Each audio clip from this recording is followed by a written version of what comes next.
This is Newsnight, where we go above and beyond the headlines. I'm Pia Ontiveros. Tonight on the program, despite a slight rollback in pump prices in recent weeks, the government begins distributing fuel subsidy for thousands of jeepney drivers and operators. But the subsidy does not cover bus, taxi, and UV Express drivers. Could there be changes in the presidential race soon? The administration's standard bearer, Senator Bongo, says he's not ruling out the possibility of backing down. And human rights activist and staunch Duterte critic sets his eyes on the second highest post in the country. We'll get up close with former lawmaker Walden Bello live.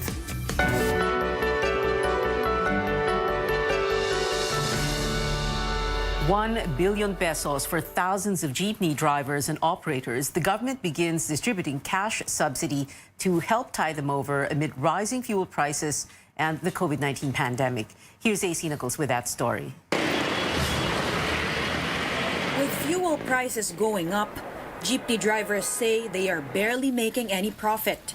Transportation officials have eased restrictions to allow for more passengers, but it's not enough. Dati, okay. Ngayon, pinakamalaki, okay namang mga 400. Wala pa, di pa ba normal yung pasahero? Di pa man namin masapilitan na siksikan, papuno. The government has allotted 1 billion pesos to provide fuel subsidy to around 136,000 jeepney franchise holders. Each beneficiary can receive over 7,000 pesos per jeepney. Some jeepney drivers, however, say their operators take the money, like what happened when a cash grant was released in 2018.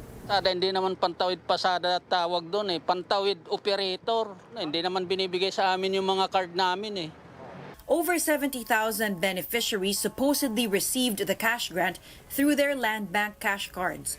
As for the others, antayin niyo po yung abiso ho sa regional offices po natin kung kailan ho kayo pupunta sa designated land bank branch po ninyo. The financial aid is supposed to be used only for fuel expenses and only for the vehicle with a plate number indicated on the cash card. The LTFRB has partnered with oil companies where drivers can use the cash cards. Transport officials warn beneficiaries not to withdraw the cash or they would receive a show cause order. Yung iba dyan, kung i-withdraw nila sa mga ATM machines, we have a mechanism for that. We will be requesting Land Bank to provide us a copy of those na nagba-violate dun sa undertaking nila. Fuel price hikes also affect drivers of buses, taxis, and UV Express. However, they are not yet covered by the fuel subsidy program for now. Transportation officials say the train law specifically says that subsidies shall be given to jeepney drivers. They assure other PUV drivers that they are working on solutions to help them out too. AC Nichols, CNN Philippines. A lawmaker expects the House of Representatives to approve on final reading before December a bill suspending the fuel excise tax for 6 months. Quezon City Representative Jesus Bong Sunday says the House is bent on approving the measure even if pump prices have gone down in recent weeks. Earlier this month, the House Ways and Means Committee approved a substitute measure reducing excise taxes on diesel, kerosene, and liquefied petroleum gas to zero over a 6-month period. The bill also seeks to temporarily lower the excise tax on low-octane gasoline from 10 pesos to 4 pesos and 35 centavos. On the part of the House of Representatives, I am sure mapapasa namin yan before December.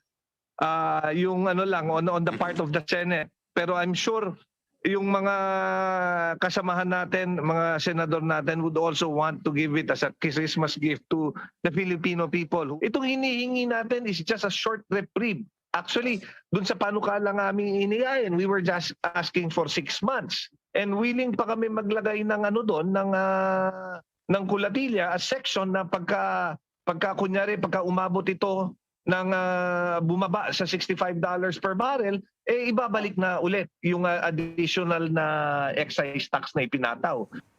At the Senate, Senator Grace Poe also filed earlier this month a bill that seeks the automatic suspension of excise taxes on regular gasoline, unleaded premium gasoline, and diesel. Now, amid the absence of a law requiring vaccination, President Duterte maintains employers have the right not to hire those who have not received COVID-19 shots. Mr. Duterte says this is not discrimination, but a move to protect the workforce. Meantime, the Labor Department says the policy requiring on-site workers to be inoculated will be implemented starting December 1st. Our Tristan Odalo tells us what options are left for the unvaccinated. Kung ikaw gusto ng trabaho, tapos ayaw mong magpabakuna, hindi obligado ang employer na tanggapin ka. President Rodrigo Duterte maintains his stand that employers are free to decide on whether or not they will hire unvaccinated workers. In a speech on Tuesday night, Mr. Duterte says the no vaccine, no hire policy is not discriminatory. He adds some unvaccinated people may invoke religious rights for their refusal to get inoculated. So, ang rason dyan is hindi ako discriminate. Kung hindi, binoprotektahan ko yung negosyo ko.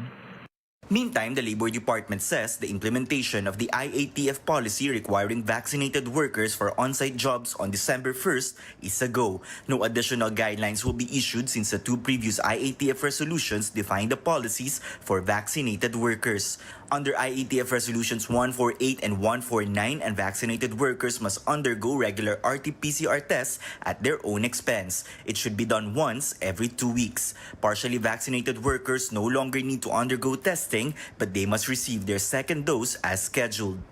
This is the first time naman po, remember, yung advisory ng DOLE, the highly encouraged, is still there. And in fact, the law naman says it's not mandatory. That's why what we're saying here is you do have an option if you don't like to be, kaya yung mandate na yan is not, kasi kung ayaw nyo mo, yun nga, pwede naman mo kayo magpa-test regularly.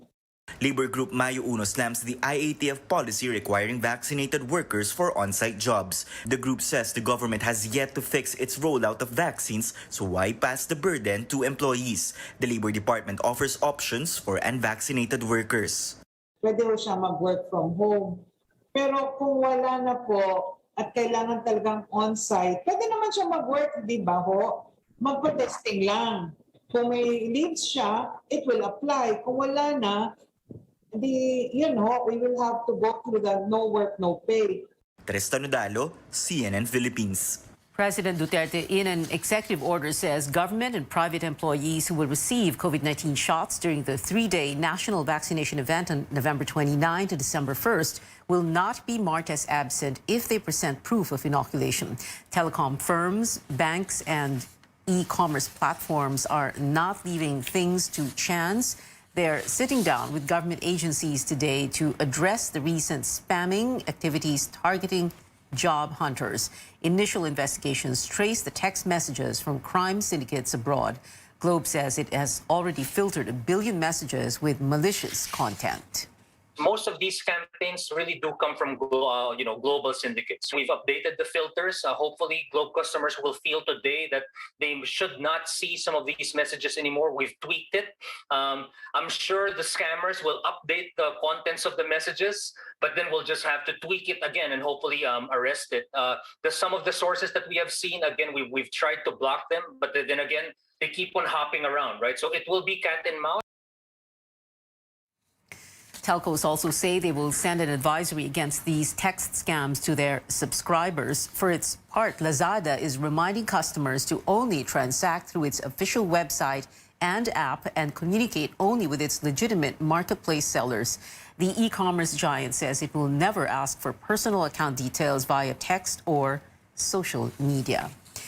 Yet another cyber attack, this time against an upscale retail chain. SNR said a data breach may have compromised some membership information, such as contact details. But the company added that its members' credit card and other financial information are safe and secure. The National Privacy Commission says it received SNR's report last November 15th, a day after the cyber attack. The company made the incident public only this morning. SNR said it immediately carried out cyber security protocols. Up ahead, one senator reveals Pharmally executives Mohit and Twinkle Dargani spent nearly 2 million pesos for their aborted chartered flight to Kuala Lumpur. And President Duterte says the country is, quote, slowly but surely beating COVID-19. Details next on Newsnight.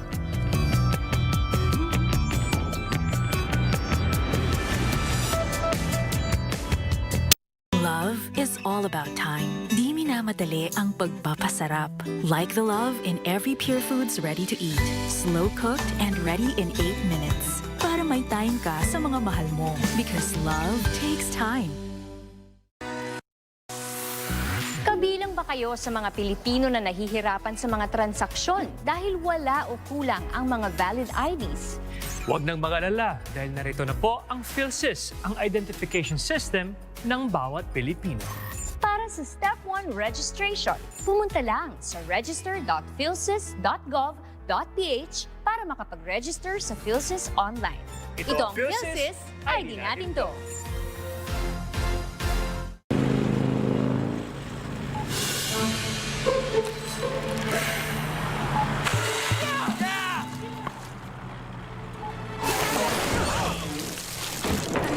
Discovery Plus is here.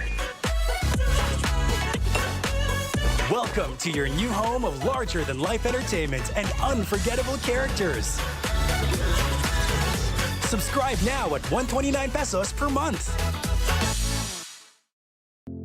Sa pagbangon ng mga Pilipino, saludo ako sa mga taong patuloy na humaharap sa hamon ng pagbabago.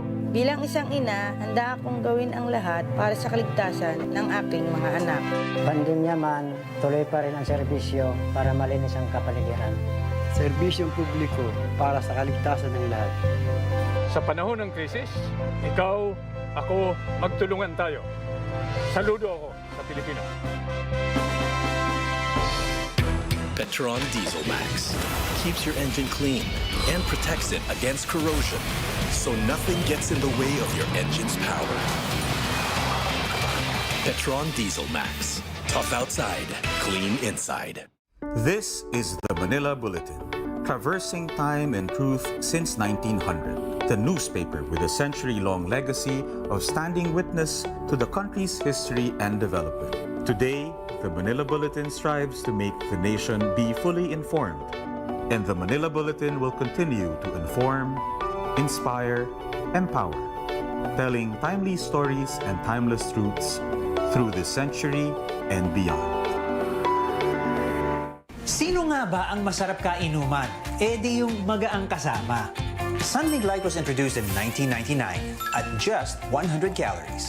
True to its name, this beer was light and less filling, making it magaang sa tiyan para sa mahaba-habang inuman. So the main difference of San Mig Light with the other beers is its calorie content. San Mig Light has lower calories because it has reduced amount of these other components, the residual carbohydrates and proteins.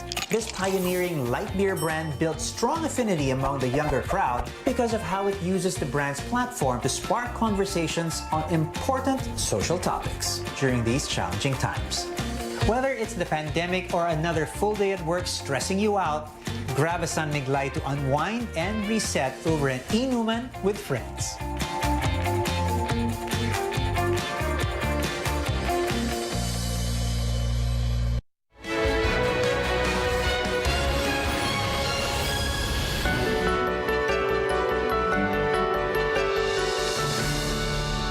Welcome back to Newsnight. Senator Risa Ontiveros reveals the chartered flight that was supposed to take Farmly executives Mohit and Twinkle Dargani out of the country last week cost nearly 2 million pesos. Ontiveros presented a confidential contract obtained from a source from two Singaporean companies, the rental firm Seletar Jet Charter and its client Air Charter Service. It shows a quotation of $37,000 or around 1.85 million pesos for a private flight from Davao City to Kuala Lumpur in Malaysia on November 14th. The senator wants to know how they managed to almost flee the country despite an immigration lookout bulletin order against them. The Darganis are detained in the Senate for refusing to submit documents subpoenaed by lawmakers. Tax experts tapped by the Right to Know, Right Now coalition say Farmly owes the government over 5 billion pesos in taxes for 2020. Ontiveros believes the Dargani siblings may not have been paying the right taxes. The next Senate Blue Ribbon Committee hearing is set for Friday. Almost 2 years into the pandemic, President Duterte says the country is steadily making progress in the fight against COVID-19. We are slowly but surely making progress in our COVID-19 campaign. Second, I am very pleased to inform the entire nation that we continue to beat COVID-19. Recent statistics affirm this. But the president urges the public to stay vigilant and continue to observe safety protocols. This afternoon, the health department reported 890 new COVID-19 cases, the second time this week that infections were below 1,000. Total cases are now more than 2.8 million, with 2.76 million recoveries and over 47,600 deaths. The Philippines receives a new shipment of 700,000 doses of the AstraZeneca COVID-19 vaccine. The shots, which were donated by Australia, arrived in the country this morning. The delivery is part of the 3.6 million vaccines that Australia is donating to the Philippines. Vaccine czar Carlito Galvez says the 700,000 jabs will be rolled out in the country's nationwide vaccination drive from November 29 to December 1st. Meanwhile, as the world rolls out vaccines and booster shots against COVID-19, AstraZeneca's CEO reminds everyone face masks are still important. I think it is important people don't give up the masks too quickly. So, of course, we can't spend our entire life with masks on, but we should get into the habit of wearing them where necessary and not elsewhere. But vaccinations are really the first line of defense.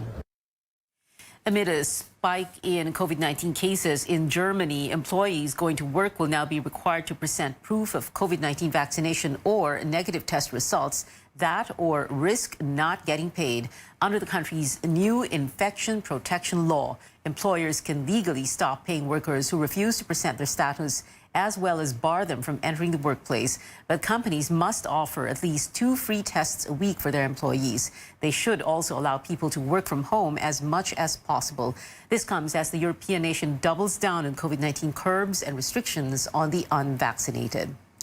The United States set to release millions of barrels of oil from national reserves in a bid to ease high gas prices. As CNN's Isabel Rosales tells us, other nations such as China and India are joining the effort. Mounting pressure to lower rising gas prices. I think they're ridiculous. They keep going up and there seems to be no end to it. President Joe Biden now giving the okay to lift the lid on an emergency stockpile of oil. While our combined actions will not solve the problem of high gas prices overnight, it will make a difference. In the thick of the busy holiday travel season, the White House says the Department of Energy will release 50 million barrels of oil from the Strategic Petroleum Reserve. That's the amount that we think would be useful to help middle-class consumers get through this period of elevated prices. China, India, Japan, South Korea, and the United Kingdom will conduct a coordinated release along with the U.S. Americans paying on average $3.40 per gallon, according to AAA. It's aggravating the biggest inflation spike in decades. 750,000 people in Kentucky depend on natural gas or propane to heat their homes. It's a choice, in some cases, between putting food on the table and staying warm. But it will take weeks before barrels hit the market. While the president was privately advised that tapping into the reserve wouldn't do much to alleviate the current problems, some lawmakers argue it's a start. I don't think it can hurt. The move may be largely symbolic, showing nations reluctant to ramp up oil production. The U.S. is serious about taking action. In Washington, Isabel Rosales. Still ahead on Newsnight, presidential aspirant Isko Moreno will submit himself to a drug test. But for fellow hopeful Leni Robredo, tests should be conducted at random. And we get up close to the vice presidential aspirant who pledges to fight disinformation and protect media workers. Walton Bello joins us live when we return.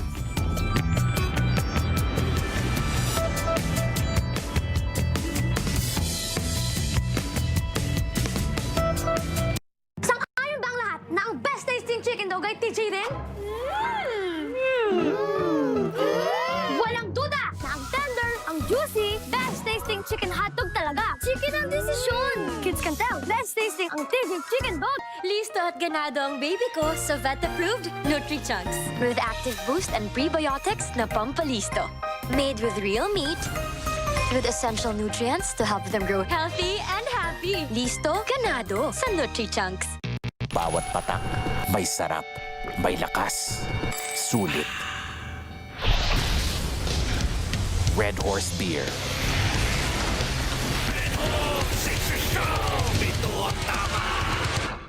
Boracay has put the country on the map for domestic and international tourism. It is only fitting that the gateway to this paradise island is modern and state-of-the-art. SMC Infrastructure has taken the lead in overseeing the improvements of the Boracay Airport. Throughout the years, it carried several name changes, from Caticlan Airport to Godofredo P. Ramos Airport. But it lagged behind in upgrades until SMC Infrastructure stepped in. Now the current and long-term developments include the construction of an international airport passenger terminal. SMC Infrastructure also extended the existing runway to better serve bigger aircrafts. From 950 meters, it now stretches up to 2,100 meters long, keeping passengers happy and satisfied as they escape into the relaxing beaches and waters of Boracay. Namamasko po! This Christmas, we may not be celebrating the way we used to because of the ongoing pandemic. But there is still a lot to be grateful for. And definitely a lot of ways we can share the Christmas spirit with others. Ngayong Pasko, bukod sa paghahanda natin ng salo-salo sa sarili nating tahanan, samahan niyo po kami ni Isa na mag-sponsor ng iba pang pamilya para sa kanilang Pure Foods Noche Buena. Mula sa halagang 800 pesos, maaari na tayong magbahagi ng Pure Foods Fiesta Ham, Tender Juicy Hotdog, TJ Spaghetti Sauce. Your new favorite viands are also now made ready to eat by Pure Foods.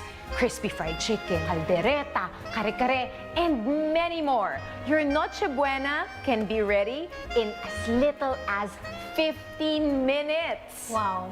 Ang bilis! Isang kompleto at masayang pagdiriwang ng Noche Buena ang naghihintay para sa inyo at para sa pamilyang reregaluhan ninyo ng Pure Foods Noche Buena Pack. Ito ay mahahanap sa San Miguel Foods website. Magtungo sa thehub.sanmiguel.com.ph. Let us continue the spirit of Christmas giving so more of us can celebrate the season. Sama-sama po tayong magdiwang ng Pasko! Buo ang Pasko sa Paskong Pure Foods!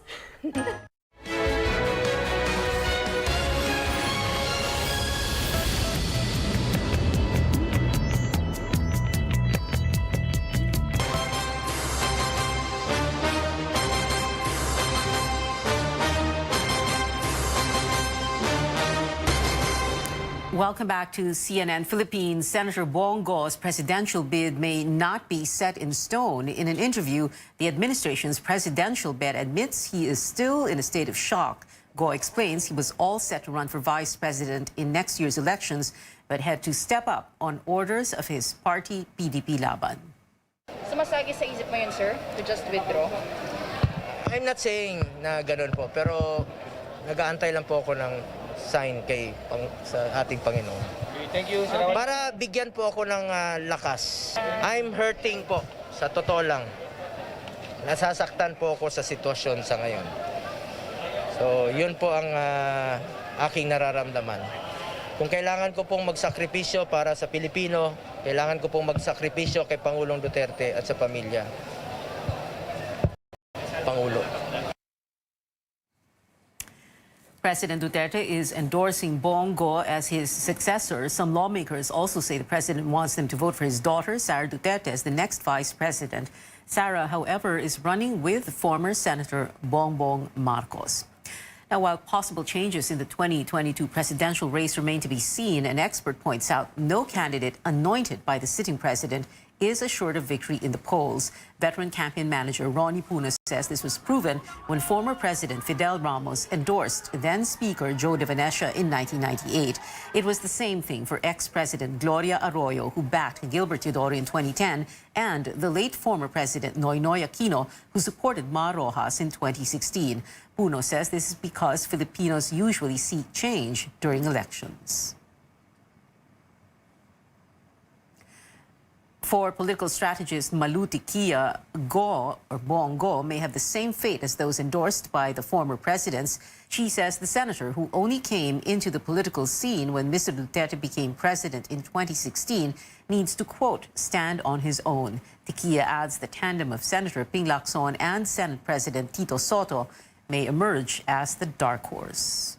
It's not easy as just because you're the aide, everyone will follow the president. Yes, we have a very popular president, but it takes more than just being around and being active in the arena.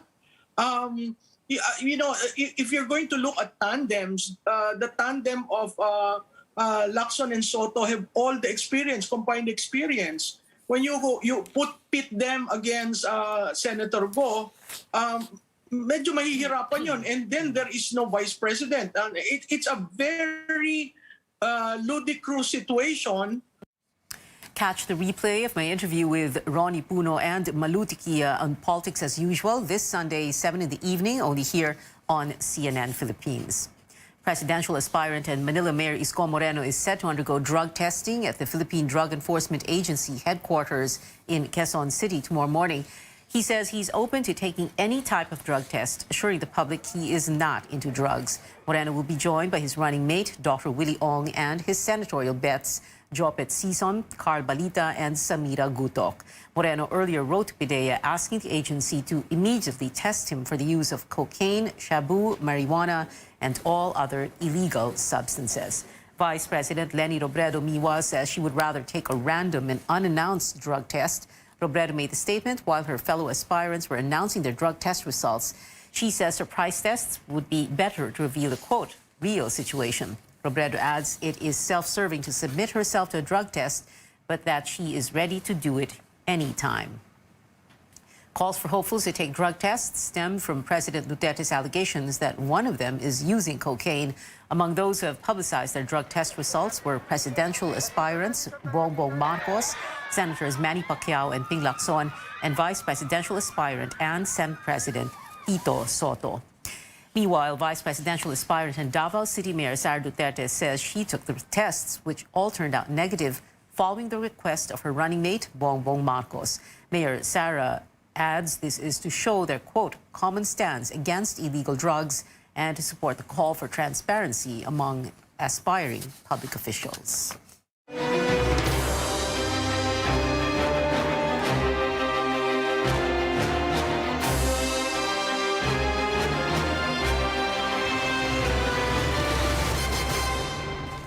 A former lawmaker and human rights activist vows to defend press freedom as he throws his hat into the 2022 race. On Twitter, vice presidential aspirant Walden Bello, the running mate of Labor leader Leoty de Guzman, said they will implement measures to stop attacks against journalists if the tandem succeeds in their election bids. Bello adds they will shut down troll farms and move to restore the franchise of embattled media giant ABS-CBN. The aspirant also remembered the Maguindanao massacre 12 years ago and pledged to seek justice for the victims. 58 people were killed in the incident, including more than 30 media workers. We now have with us for up close Vice Presidential aspirant Walden Bello. Good evening, sir. Thank you very much for joining us. Very quickly now, let's go through these promises you made about protecting media workers and journalists. Go ahead, sir. Let me just say that the role of the media is extremely important. We do have a number of major proposals to protect journalists. I would say that we do need a special prosecutorial team that would be just focused on investigating and making sure that justice is done when it comes to the killings or the hurting or the threatening of journalists. That I think is extremely important. We did say that yes, we are going to push for the restoration of the ABS-CBN franchise, and we will dismiss all charges that have been made up by the Duterte administration against Maria Ressa and Rappler. Pia, the problem really is not just random violations by politicians. It is really the mood of being anti-free press that encourages these kinds of violations below. And Malacanang under President Duterte has been so anti-free press, that it's almost like a license, to people that would like to destroy the freedom of the press because their interests are being affected, Yes. by local and national journalists. Yeah. So we really need to get this atmosphere of intimidation that Sir. is represented by Duterte. That is number one. Yes, That well, has sir, to be removed. Uh-huh. Let's be very specific. When you say that, number one, you're going to move to restore ABS-CBN's franchise and dismiss all these cases against Rappler's Maria Ressa, how exactly are you going to do that? Because, of course, franchise is the responsibility, hawak yan ng House of Representatives. So, President Leody de Guzman would order or coax congressmen to give ABS-CBN its franchise, and then for the cases against Maria Ressa et al., you're going to order the judge to rule to dismiss the cases or to say that Maria Ressa is not guilty. Ganun po ba? Yeah, on the second, on Maria Ressa, you remember it is the executive that has launched these charges against Maria Ressa. Okay, Wasn't it a private citizen? It was a private citizen who filed the cases. Yes, but it is backed by the executive. Okay, and I think that once you have a different administration, that basically says it is not going to support, the prosecution of these charges against Maria Ressa. I think that will make all the difference. Alam mo naman, Pia, nagbibiro tayo eh. Hindi naman yung private citizen na yun is really the one. He's being pushed by Malacanang. That's it. Wag na tayong magbiroan. That's Duterte's ploy. And if we but to go to the second point, yes, Congress will have to take a role in terms of restoring the franchise. But we all know naman, that the reason that those members of Congress voted, to take away the franchise Is against because the ABS-CBN president spoke out against ABS. Malacanang. Yes, You know, okay. was Well, because of yes. Malacanang's pressure. Well, of course, yes. Well, sir, yes. Actually, this private citizen you referred to has already said before that he has done this on his own. Anyway, sir, we need to move on to another favorite topic of yours, Bongbong Marcos and the Marcos family. So, first, my question is, President Duterte has gone after Bongbong Marcos, saying he is a weak leader and a spoiled child. Siyempre, top of mind for all of us kasi is that he's leading the survey. So that's why else would people be attacking him, right, sir? Kasi, diba, papansinin niyo ba siya kung mababa siya sa surveys? Well, the problem really is, that the Marcos family has, participated, led this effort to try to paint what were the most nightmarish years in our country as a golden era. No?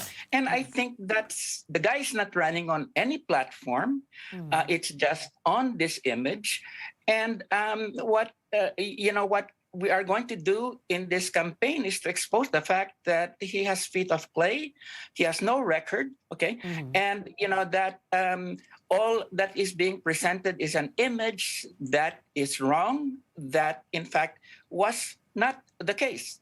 He's running on the Marcos legacy of repression and oppression and exploitation. And I think by the time that this campaign is midway, this guy's going to go down in the polls. I mean, Filipinos will appreciate the truth about this fellow. I mean, this is Marcos running again. Is as I said, this family raped the country for 14 years. They never made any apologies, and this guy wants to rape the country again. Filipinos are not that foolish. And this is why you want to campaign against them, because, as some people have said, a Marcos victory at the polls would be like vindication for them, right? And in a sense, these elections are like a referendum, not just on President Duterte, but on EDSA 86, correct? Well, I mean, I think that's true. It will be a referendum on, to some extent, on the inadequacies of what happened of the EDSA government. But I think more important is, that this is really an image of the past, the Marcos era, that is untrue, that is being sold at this point in time. As we said, I and my running mate, Leody de Guzman, are out to, the reason that we're in this process is because we are out to stop the Marcos Duterte axis of evil.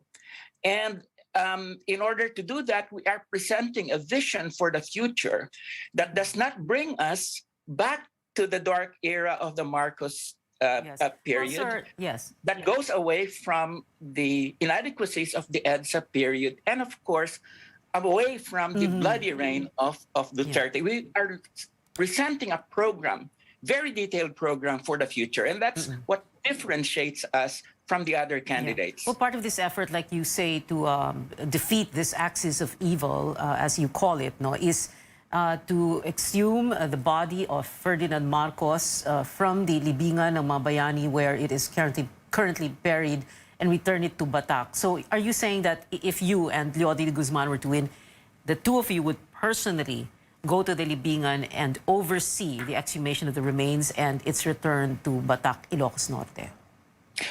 Yes, and we will charge the Marcos family for the expenses of the exhumation, as well as, sending it to Batac. But as I said, if Madame Tussauds Wax Museum is interested in this waxen image of Marcos, then we'll sell it to the, Madame Tussauds, and the money goes to, the Philippine government. So as far as we're concerned, let's exhume that body, get it out, get it to Batac, or send it to Madame Tussauds in Hong Kong. Would they be interested? I would imagine so. Madame Tussauds would, they take all sorts of images, including waxen images. Just recently, Bongbong Marcos, through his lawyer, submitted drug test results to PIDEA and the NBI and the PNP. You believe them, of course. Do you? I would never believe anything submitted by a liar like Marcos. I mean, Even this if guy it is, lied about his university degree, right? Even if it is supposedly a certification from a renowned hospital, St. Luke's, although we did try to get official word from them. Well, I would not put anything beyond this family. They could buy St. Luke's. For all I care. Okay, well, Leni Robredo said she would undergo drug testing, basta random. But anyway, sir, we need to take a very quick break. When we return, we'll still have with us Vice Presidential hopeful Walden Bello, plus nominations out for music's biggest night, and among the frontrunners, 3 Phil-Am artists. Find out who else got nods after the break.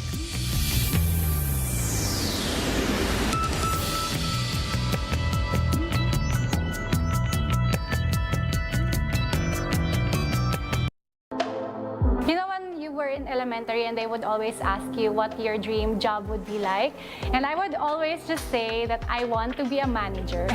That was the only thing I would always say. I never really dreamt of being a beauty queen at the time. I'm an industrial engineer by profession. Well, industrial engineering is really known to be a man's job. That alone in itself for me is already an achievement. I proved to myself and to everyone that it can also be a woman's job.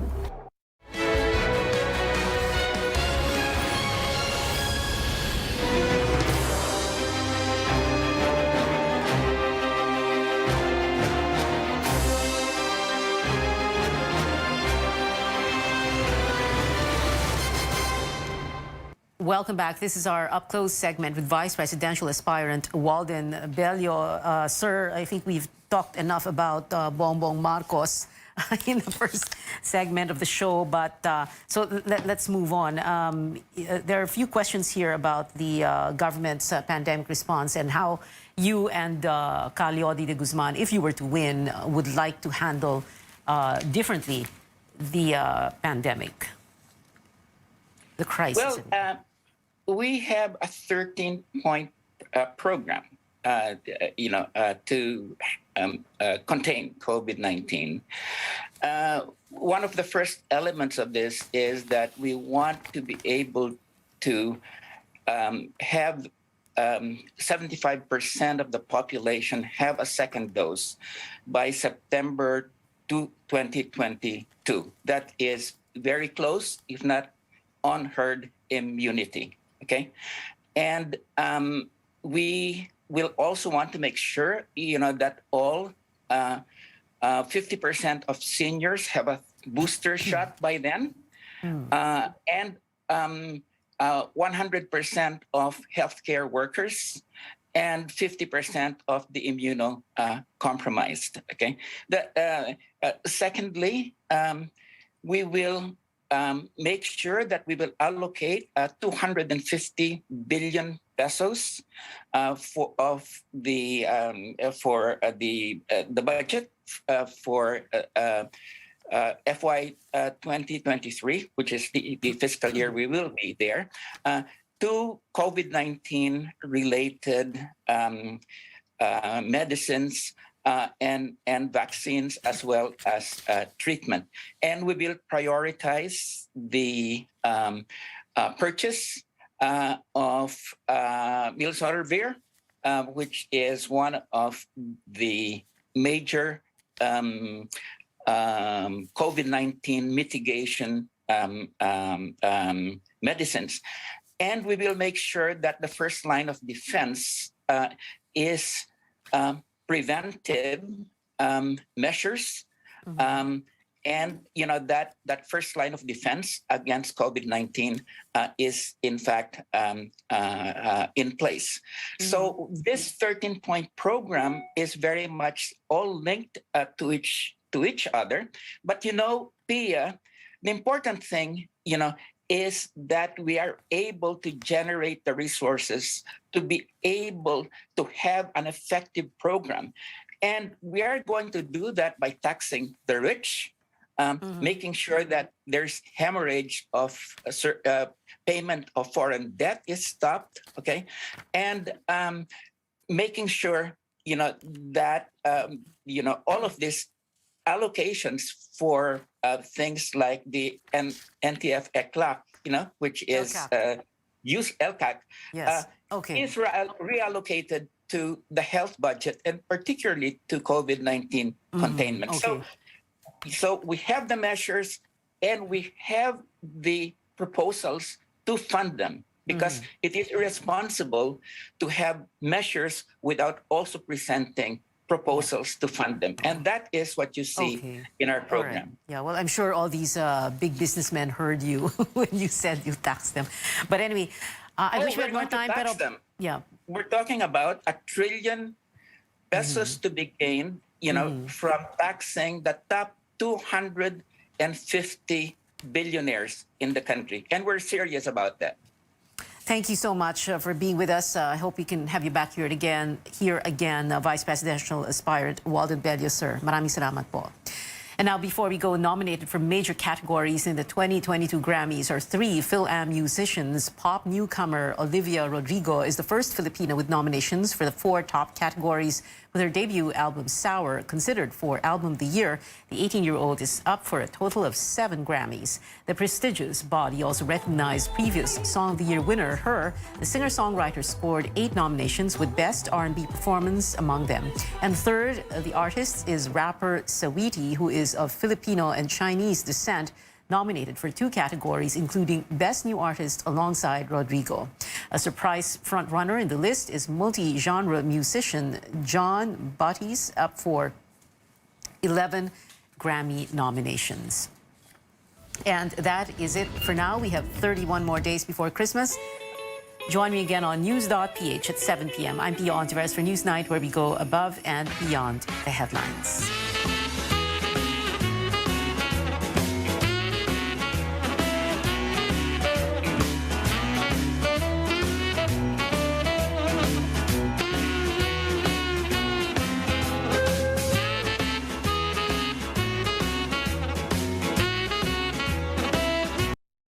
This program is brought to you by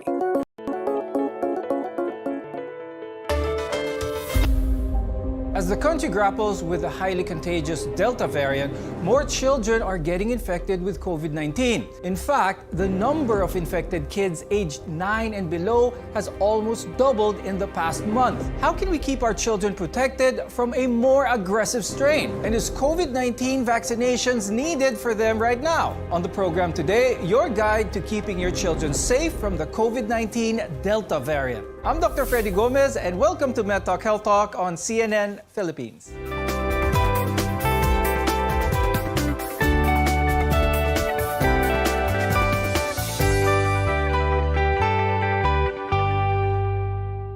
For most of the pandemic, children were at low risk of catching COVID-19, but now they're more vulnerable, especially to the Delta variant, leaving many parents wondering how best is it to keep them safe. Our guests are here today to tell us what we need to know. With us is Dr. Annalyn Reyes. She's a pediatric infectious disease specialist and assistant professor from the UST Faculty of Medicine and Surgery. Also with us is Dr. Anjanette De Leon. She's a department manager of the Pediatric Pulmonary and Critical Care Medicine of the Lung Center of the Philippines. Now, we understand that the increase in COVID-19 cases among children can be very alarming for parents. I'll start first with Dr. Anjanette. I'd like for you to share with our viewers how the new strain, the Delta variant, is impacting children. You know what? It's just like any other virus, and right now, wherein there's an increasing number of patients or cases of pediatric COVID cases in the country. Hindi siya gaya ng dati na pa-isa-isa, meron kaming kaso ng COVID, but more or less ngayon sa isang araw meron tayong nakukuha. Pero hindi siya kagaya ng kakaiba na mas grabe in the sense that a lot of them gets intubated gaya ng mga adult patients natin, but most of them would have mild symptoms, meaning they have cough, colds, fever, parang trangkaso. Minsan nagkakaroon sila ng sakit ng katawan. But there are some, most especially yung mga pasyente na merong mga comorbid conditions, kagaya ng asthma, yung mga batang may mga cancer, mga batang may mga sakit sa buto, sakit sa dugo.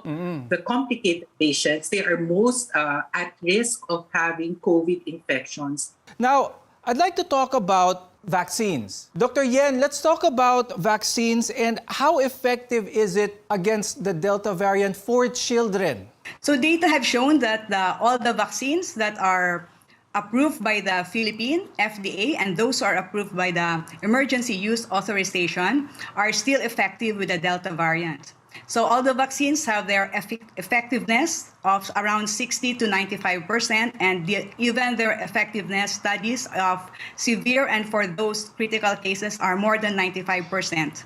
So it was noted also in some data that the more the country are vaccinated, the lesser are the incidence of Delta variants. Pag-usapan naman natin yung mga breakthrough infections. How does this COVID-19 vaccine actually protect you, and bakit nagkakaroon pa rin ng mga breakthrough infections yung mga fully protected ng COVID vaccine? In our hospital, we also check the number of patients who are vaccinated, and whenever the patient is admitted due to COVID, we have to recheck if the patient is vaccinated or not. So in most of our patients, those who went into critical and severe stages, they are not vaccinated. But some patients who are in the asymptomatic and mild cases, they are vaccinated. We want to emphasize that the COVID-19 vaccine is our best protection against the Delta variant. But while our children remain unvaccinated, there are steps that we can take to minimize the risk of bringing home the virus to them. Dr. Anjanette, worth reminding everyone how we can stay healthy during this very uncertain time. The best thing that we can do is to keep ourselves informed. We have to be made aware of what the illness is all about. Minsan yun ang problema sa ngayon, kulang sa impormasyon ang mga tao. Kaya natatakot sila magpabakuna, natatakot sila magpatingin, natatakot sila dahil hindi nila alam kung anong mangyayari sa kanila. So one thing that one can do is to, the usual is to keep ourselves clean, model a good behavior to our children and to people around. Ibig sabihin, maghugas tayo ng kamay. Diba, we wash our hands for at least 20 seconds. Parati nating naririnig to do social distancing. So that's when you raise your hands up high, ito po yung 2 metro. So that's the distance that the child should be having so that more or less they are protected. And then it's very important also that they should model good behavior. Ibig sabihin, pagpasok sa bahay, bago halikan, yakapin ang ating mga anak, maliligo muna ang isang tao para at least kahit paano kung merong mikrobyo na nasa ating katawan, we are assured that this is removed from us when we take a bath. We wash ourselves with soap and water. And as much as possible, importante rin that we should encourage our children on the right way of wearing the mask. Kaya a reminder to the parents, don't forget to care for your own well-being so we can best care for our children when we take care of ourselves too. Now, COVID-19 vaccines are our shot of hope to end the pandemic, but which ones are safe for children? We have the answers after a short break, so stay with us here on MedTalk Health Talk. You're watching CNN Philippines.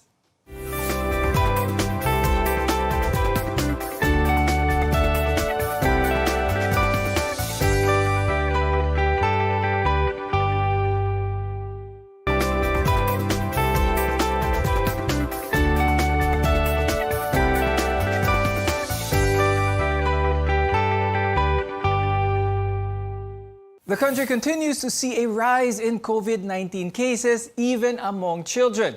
Today, we want to provide honest and clear information on how the new, more aggressive Delta variant can impact them.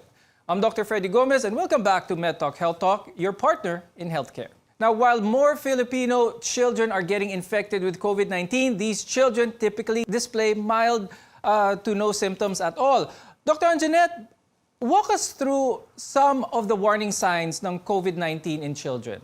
The child would usually have fever, cough, colds, parang trangkaso. Sumasakit yung katawan, minsan sumasakit yung tiyan, and then some of them would present as rashes. So it's the usual flu-like symptoms that we see left and right.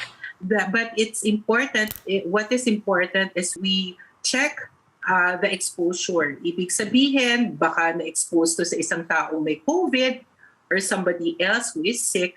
So this is the turning point for us to see and check if this is really COVID that the child has. There are reports that the Delta variant presents a little bit different for children as well as adolescents. Dr. Yen, can we discuss this a bit? Merong bang mga bukod-tanging simptomas na pinapakita mga bata kapag infected with COVID-19, especially the Delta variant? Since December 2019, the COVID virus evolved rapidly and they change as they spread, multiply, and they mutate. So we already have a lot of variants in the Philippines. We have this Alpha variant, the Beta variant, the Gamma, the Delta, then the PH3 variants. So they said that the studies have shown that the Delta is more transmissible and more contagious. And there are also a lot of studies that were presented wherein the Delta variant presents more with colds and headache. However, in the Philippines, in most of our children, the presenting manifestations still manifest with fever, colds, and cough. How often does COVID-19 infection lead to severe illness in children? Yeah, it's really true. Especially now, we already have a lot of COVID cases in children. So before, we only have around, in my personal case, I only have around 1 to 2 cases per month, but now I have 4 to 5 cases per day. Some are in home care and some are hospitalized. So those children which are hospitalized and who goes to severe and critical cases are those who are asthmatic. So patients who are asthmatic, it's very hard for them to, if they really have the COVID, they go to cytokine storm. So my patients also with cerebral palsy, those who had leukemia, they also went to severe cases. So all those children with comorbidities, with asthma, leukemia, kidney diseases, those with other immunocompromised conditions, they usually go to severe cases. Is being vaccinated, fully vaccinated, a big help in protecting their children? So because studies have shown that the vaccination can really protect countries. So in countries where there is high vaccination rate, Delta variants are also decreased. So in the Philippines, they already approved, the FDA, the Food and Drug Administration already approved the vaccination for children for 12 years and above.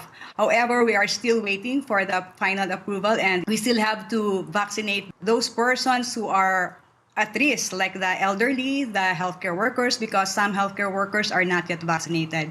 So if time will come that we can already vaccinate the healthcare workers and the elderly and those who have complications, it would be best that the children will be vaccinated. So there are also a lot of ongoing studies wherein the vaccines are already tested to children 5 to 11 years old, and the preliminary reports are good, and then they also check the children for 6 months up to 2 years old, and they also have good preliminary results. So we'll just wait for it, and I really hope that if we have allocation of resources and if the persons who really need to be vaccinated first are already okay, we can also vaccinate our children. Para dun sa may mga anak na 12 to 15 years old, would you advise them to seek and get their children vaccinated? In the Philippines, the only vaccine that is approved by our FDA, but it is not yet in the rollout, but it is already approved by FDA, is the Pfizer vaccine.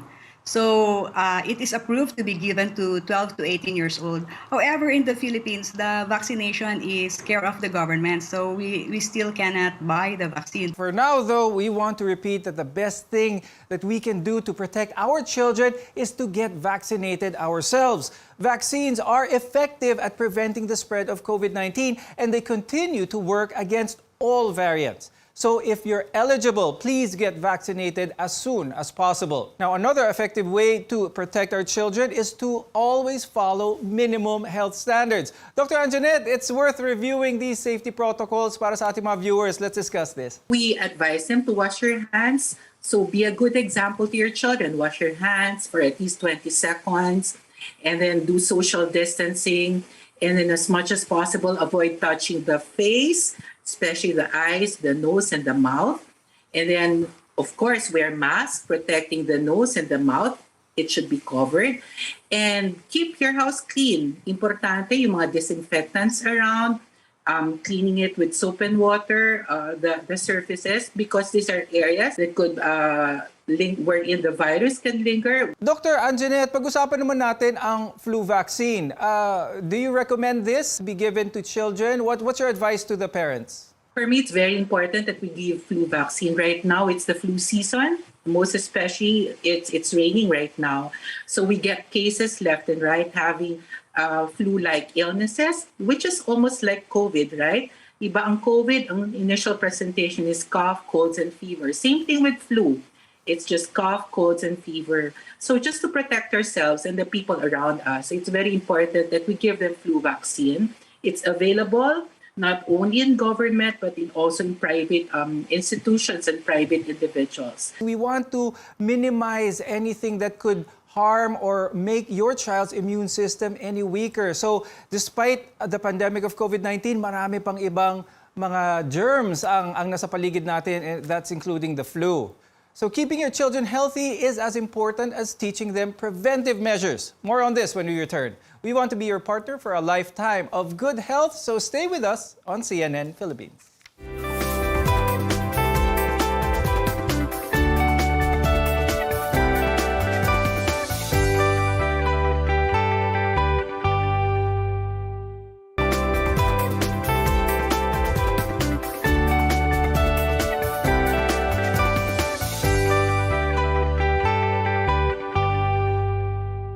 The COVID-19 pandemic has brought a whole new set of challenges for parents, including teaching children to follow health protocols. We've rounded up a list of the safety guidelines for children and how best to explain them to your family. I'm Dr. Freddy Gomez, and this is MedTalk Health Talk, where your health always comes first. Wearing a mask is key in reducing the risk of infection. Here at home, face masks need to be worn by children 2 years and older. But we all know how uncomfortable these face masks can be. Imagine what it's like for your younger children. Dr. Yen, do you have any tips to successfully introduce face masks to children? Even in my clinic, so the children really don't like to wear masks. So I make it a point that the mother should wear their mask first so that the children can follow. So as mentioned, the mask should cover the nose and the mouth. So at times I give the children masks who has cartoon characters and colors, and they were happy wearing it. So it's also nice that you will buy the masks which are with cartoon characters and with colors, so that the children will be happy to wear it. And then when you show to them that you are wearing masks and the mother is wearing masks, they will also follow you. Another good tip to follow is having a good relationship with your doctor, with your pediatrician, which is more important now more than ever. Dr. Anjanette, telehealth is available nowadays because of the current situation, but why is there some hesitation from a lot of people to actually connect with their pediatricians through telehealth? Some of the patients or some of the parents doesn't have access to internet. So an option that we can give them is to use the telephone just to call them, or maybe go to the nearest health centers or nearest private physician or hospitals wherein they can do access or get access to health care. Another thing is, if we have internet, there are different platforms, medical platforms, that the doctors can use and the doctors use nowadays to access their patients. Apart from wearing masks, we also need to teach children positive preventive measures against COVID-19, like social distancing and, of course, always washing their hands. Dr. Anjanette, let's discuss the best way to go about this. You know what? I've met this acronym, WHEN, W-H-E-N. It's an easy thing to remember. So W stands for washing hands, would equal that of health, wearing mask, do social distancing.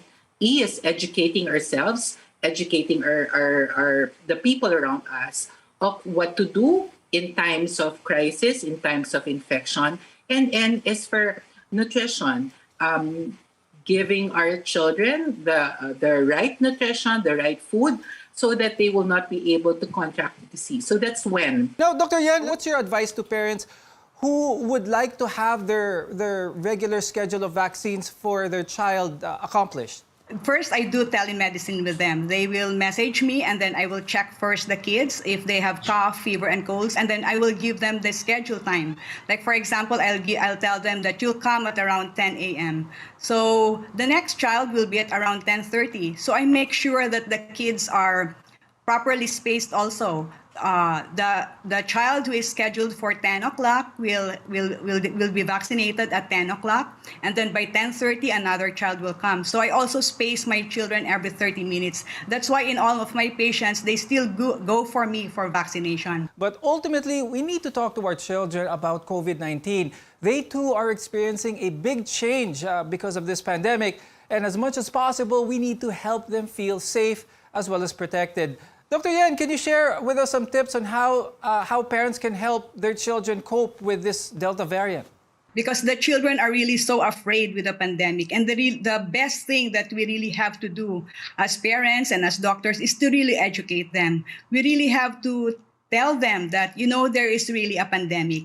So we can break it to them gently. We have to tell them properly that there is a pandemic, but there is, you might hear that a lot of persons are dying and there might be death among their loved ones. But we can always tell them the good side of things. We can tell them that we can prevent it by wearing the mask properly, and you also have to wear a face shield, especially if you are 2 years old and above. And then after that, as much as possible, kids should stay at home unless they go to their doctors for vaccination. Thank you, Pediatric Infectious Disease Specialist Dr. Annalyn Reyes and Pediatric Pulmonologist Dr. Anjanette De Leon for guiding us in our topic today. We hope our conversation was very helpful for our viewers. Let's all work together to keep our children safe and protected from the COVID-19 pandemic. I'm Dr. Freddy Gomez, and we'll see you again next time. Stay safe, everyone.